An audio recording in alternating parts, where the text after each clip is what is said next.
Welcome to our training on the communication pyramid. We hope you'll find this helpful when considering your child. This could be the child you're supporting at school or at home. This training is designed to be accessible to parents and school staff.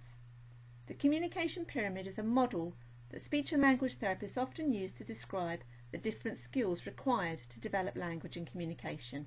At the end of each slide, there are questions that will help you to relate what's been described to your own experiences.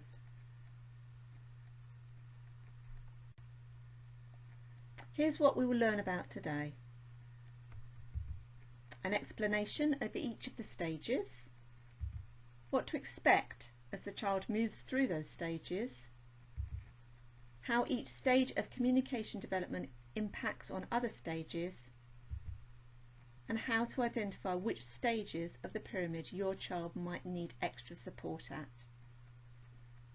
Let's start by looking at what comes first on the pyramid. Right at the bottom of the pyramid, we have pre-verbal and early interaction skills. Let's explore this further.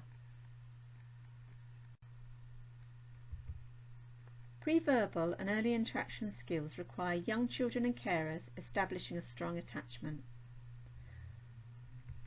From birth, babies will be using sounds, actions, eye gaze and facial expressions.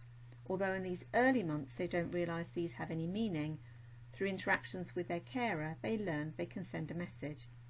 It is within all of these early back and forth interactions that the foundations for all of the child's future conversations are built. They learn the rules of conversation long before they say their first word.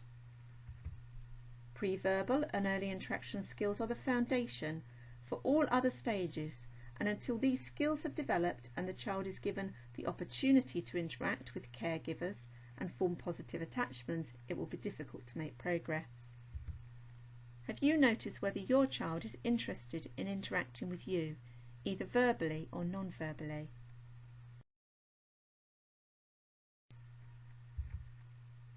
Next on the pyramid is attention and listening.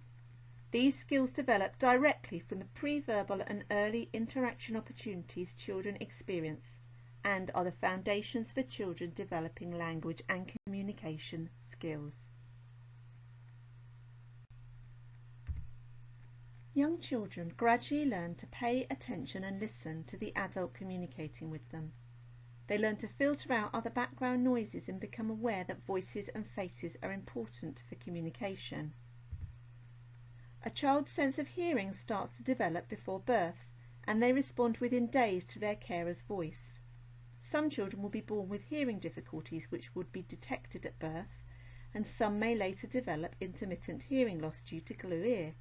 This can have an effect on speech and language development and should be closely monitored. We know babies only hold attention for a few moments. They begin to be able to extend their attention span and shift their attention from one thing to another.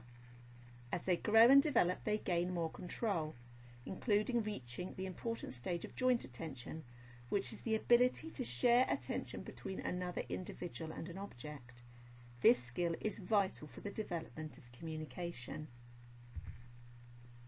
By school age, children are able to integrate their attention, for example, listen to verbal instructions whilst carrying out another activity. Some children will have limited attention skills due to learning or sensory difficulties, and these can have a significant impact upon communication development. Does your child have attention skills expected for their age? Let's see what comes next on the pyramid. Next, we have play and imagination. A child's play changes as they develop. Very young children will learn about the world around them through touching, mouthing and using their senses to explore their environment. Children will do this alone at first, but as they develop, their play becomes more complex and will include different types of play that will involve their carers and later their peers. As you can see on the pyramid, children's imagination develops alongside their play skills.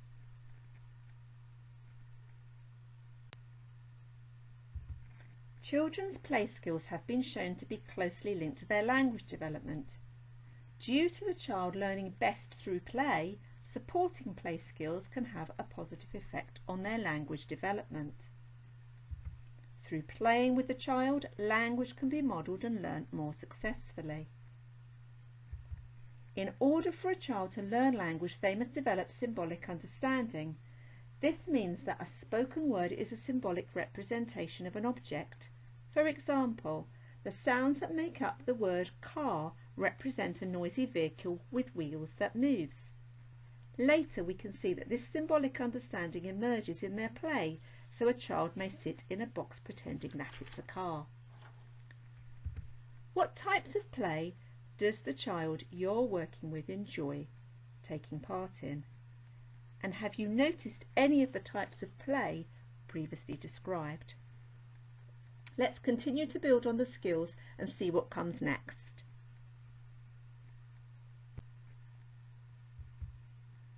When a child regularly hears language used alongside daily routines, they have the opportunity to attach meaning to everyday words, and their understanding of words can begin to develop. We also call this comprehension.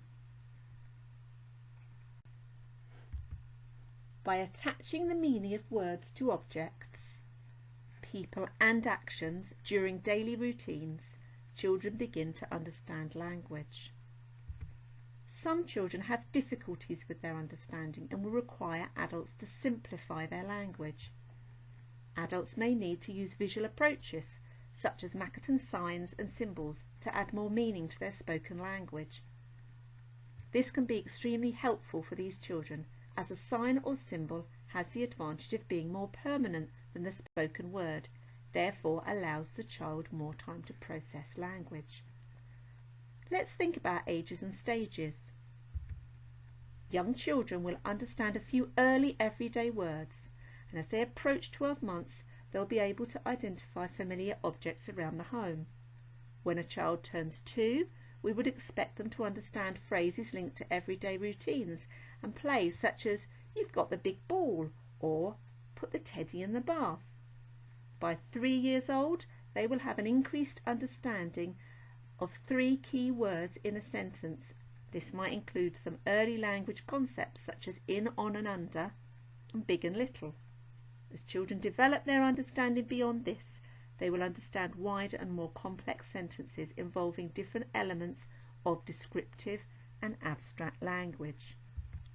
How many words do you think your child can understand? Let's move on to spoken language. Once a child begins to understand the language they are hearing, they start to use words or gestures to communicate their needs and initiate social contact. Let's think some more about talking and signing. We expect to hear a child use their first word by around 12 months. There's research that tells us that if a child is learning more than one language from birth, then their first word can emerge just a couple of months later. Children usually begin talking by naming people, objects and things that interest them. These early words will include symbolic sounds like whoosh, pop pop, animal noises and vehicle noises like brum brum. We expect action words such as run and jump, describing words such as funny and sticky, and early concepts such as big and small. As a child continues to hear words repeated in their everyday routines, then their spoken language develops, and by 2 years old we expect them to have learned to say around 50 words. This will allow them to link words together into short phrases, such as more milk or daddy gone. As children develop their language skills, their vocabulary increases and grammatical elements are included in their spoken language. As a child approaches reception, we expect them to be able to use longer, more complex sentences describing abstract events that refer to situations occurring outside the immediate environment. As many of the children we work with use Makaton signing, we've included signing when describing the communication pyramid. What types of words or signs does the child you work with use? We will now move on to the final area of the pyramid before we summarise what we've described. Right at the top of the pyramid we have speech sounds.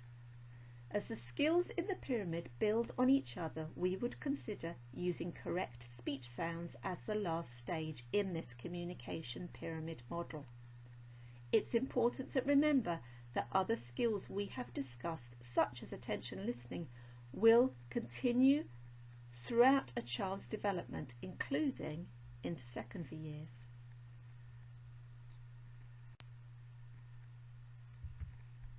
We expect babies of around 8 months to explore a range of sounds with their mouths by babbling.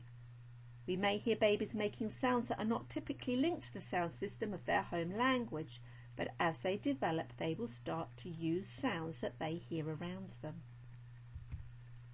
Using the sounds they hear around them shows us how a child's attention and listening is part of this process.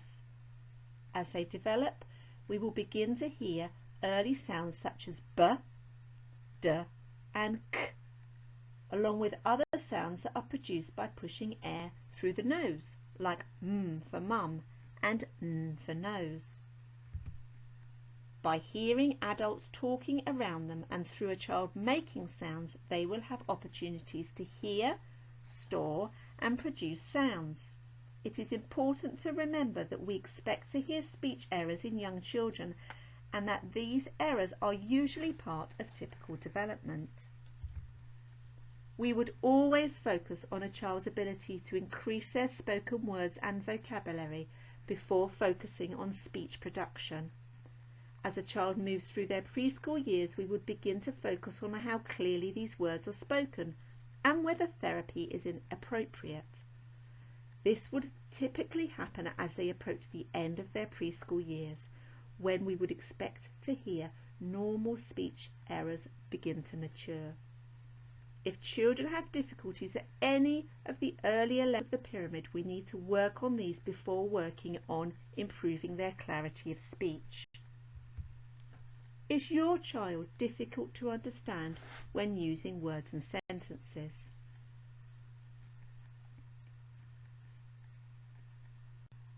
To summarise, all the areas and skills described are not only developing from birth but are interconnected. However, as we have seen, the foundation skills such as attention, interaction and play will need to be established in order for language skills to develop. For any child who is requiring support with language and communication skills, it will be important to focus on these early stages. Thanks for listening. We hope you found this presentation helpful when considering language and communication development, and we recommend you have a look at the following resources and websites for further information. Thanks for listening. We hope you found that useful. We do have other training PowerPoints available, so please contact us on this email address with questions about those or anything else you'd like to ask. Many thanks.